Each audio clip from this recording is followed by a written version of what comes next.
Hello बच्चों, मेरा नाम मानसी है और आज मैं आपके लिए आपकी class 7th new NCERT Hindi Malhar का चैप्टर नंबर 3 लेकर आई हूं, जिसका नाम है फूल और कांटा। नाम से समझ में आ रहा है कि फूल और कांटा किसी बगीचे में होते होंगे और इस कविता के माध्यम से हमें ये बताया जाएगा कि कैसे फूल को भी वही परिस्थितियां मिलती हैं और कांटे को भी वही परिस्थितियां मिलती हैं, फिर भी एक महकता है और दूसरा कष्ट देता है औरों को। तो चलिए समझते हैं कि क्या इनकी कहानी है, कैसे कविता में हमें क्या क्या इनके बारे में बताया जाएगा। तो पहले कविता पढ़ेंगे, उसके बाद इसका पूरा मीनिंग समझेंगे। है जन्म लेते जगह में एक ही पौधा उन्हें है पालता। रात में उन पर चमकता चांद भी एक ही सी चांदनी है डालता। मेह उन पर है बरसता एक सी उन पर हवाएं है बही। पर सदा ही यह दिखाता है हमें, ढंग उनके एक से होते नहीं। छेद कर काटा किसी की उंगलियां, फाड़ देता है किसी का वर बसन। प्यार डूबी तितलियां का पर कतर, भौर का है बेद देता श्याम तन। फूल लेकर तितलियों को गोद में, भौर को अपना अनूठा रस पिला।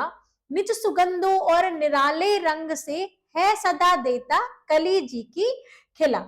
है खटकता सब एक की आंख में, दूसरा है सोहता सुर शीस पर। किस तरह कुल की बड़ाई काम दे, जो किसी में हो बड़प्पन की कसर।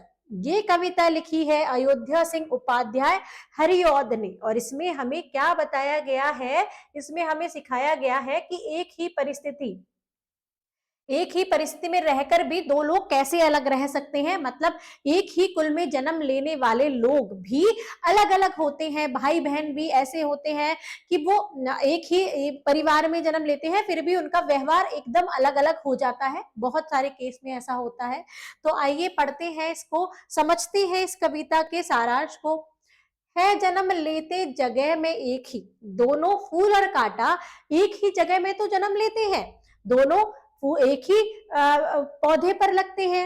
एक ही पौधा उन्हें है पालता। अब जिस पौधे पर, एक ही पौधे पर, उसी पौधे पर फूल है, गुलाब का फूल है, और उसी पौधे पर, गुलाब के पौधे पर ही कांटे हैं। दोनों एक ही पौधा उनको पानी दे रहा है, खाना दे रहा है, सारे उनके मिनरल्स दे रहा है, सब चीज उनकी पूर्ति कर रहा है एक ही पौधा। रात में उन पर चमकता चांद भी एक ही सी चांदनी है डालता। अब जो चांद है जो रात में चमकता है, वो उन फूल पर भी और कांटे पर भी एक सी ही चांदनी डाल रहा है। मेह उन पर बरसता एक सी उन पर हवाएं हैं बही। मेह मतलब बारिश, कि बारिश भी एक सी ही उन पर बरसती है और एक सी ही हवाएं बहती हैं। एक सी ही उन पर हवाएं चलती हैं। पर सदा ही यह दिखाता है हमें, ढंग उनके एक से होते नहीं। और हमेशा आपने देखा होगा कि फूल और कांटे के जो ढंग हैं, जो व्यवहार है, एक सा नहीं होता। एक खुशबू देता है और एक दूसरों को नुकसान पहुंचाता है। आगे देखते हैं। छेद कर काटा किसी की उंगलियां, कांटा क्या करता है, छेद देता है उंगलियां, मतलब उंगलियों में छेद कर देता है। छेद कर काटा किसी की उंगलियां, अगर कोई छुएगा तो उसकी उंगली में क्या हो जाएगा, छेद हो जाएगा और खून निकलने लगता है। फाड़ देता है किसी का वरवसन, मतलब वरवसन मतलब किसी का शरीर भी वो फाड़ देता है। जैसे पास से निकले कांटा चुभ गया तो शरीर भी कट जाता है, वो फट जाता है। प्यार डूबी तितलियों का पर कतर मतलब उनके जो पंख हैं, जो प्यार डूबी तितलियां मतलब जो रंग बिरंगी प्यार ने गाती हुई मंडराती हुई चल रही हैं, उनके भी पर को कतर देता है। भौर का है बेद देता श्यामतन, भौर मतलब भौरा, जो भौरा है उसका भी बेद देता, मतलब उसके भी जो शरीर में, श्याम तन मतलब जो उसका काला शरीर होता है, उसके शरीर को भी बेद देता है, उसमें भी घाव कर देता है। फूल लेकर तितलियों को गोद में, अब फूल क्या करते हैं, कांटे का तो बता दिया। फूल क्या करते हैं, फूल लेकर तितलियों को गोद में लेते हैं, अपना रस पिलाते हैं। भोर को अपना अनूठा रस पिला, भौर मतलब भौरे को अपना जो अनूठा रस है, जो अपना मीठा रस है उसको पिलाती हैं। निज सुगंधों और निराले रंग से, निज सुगंधों मतलब जो उनमें खुशबू आती है, निज मतलब रोज, सुगंध मतलब खुशबू, जो उनमें खुशबू आती है, और मतलब और, निराले मतलब निराले रंग से मतलब अलग अलग रंगों से, है सदा देता कली जी की खिला, हमेशा जो भी किसी पुष्प को देखता है वो हमेशा खुश हो जाता है, उसका जी एकदम खिल उठता है खटकता एक सबकी आंख में, खटकता मतलब सब, खटकना मतलब बुरा लगना, कांटा सबकी आंख में खटकता है। दूसरा है सोहता सुर शीश पर, सोहता मतलब सुहाता है, दूसरा सुर शीश पर, शीश मतलब सिर, जो भगवान के ऊपर चढ़ाया जाता है, भगवान के सिर पर सवार रहता है। दूसरा कहाँ रहता है, सुरशीस पर। किस तरह कुल की बड़ाई काम दे, जो किसी में हो बड़प्पन की कसर।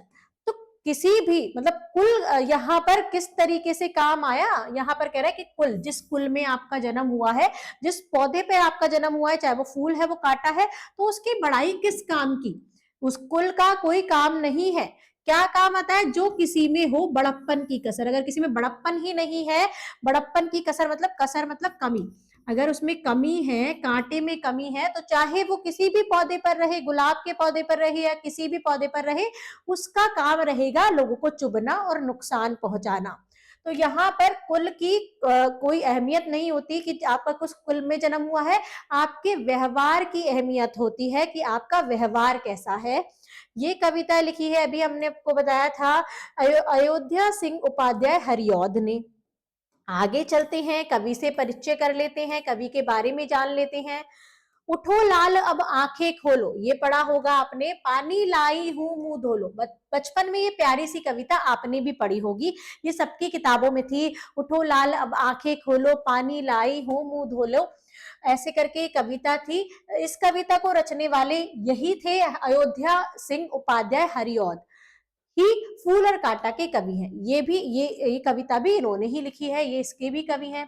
बच्चों के लिए उन्होंने अनेक रोचक कविताएं लिखी हैं, जैसे ये थी उठो लब आंखें खोलो, फूल और कांटा, ऐसे बहुत सारी कविताएं लिखी हैं। उनका जन्म आजमगढ़ उत्तर प्रदेश में हुआ था। हरिऔध जी की चर्चित काव्य कृति प्रिय प्रवास को खड़ी बोली का पहला महाकाव्य माना जाता है। बच्चों के लिए उनके अनेक कविता संकलन प्रकाशित हैं, जिसमें चंद्र खिलौना और खेल तमाशा उल्लेखनीय है। ये इनकी और भी कविता है जिसका नाम है चंद्र खिलौना और खेल तमाशा, इनको भी आप पढ़ना चाहते हैं तो जरूर पढ़िएगा, क्योंकि इनसे भी आपको कुछ सीखने को मिलेगा। यहाँ पर बच्चों आपका चैप्टर होता है कंप्लीट। मिलते हैं नेक्स्ट वीडियो में नए चैप्टर के साथ, तब तक के लिए thank you and bye bye.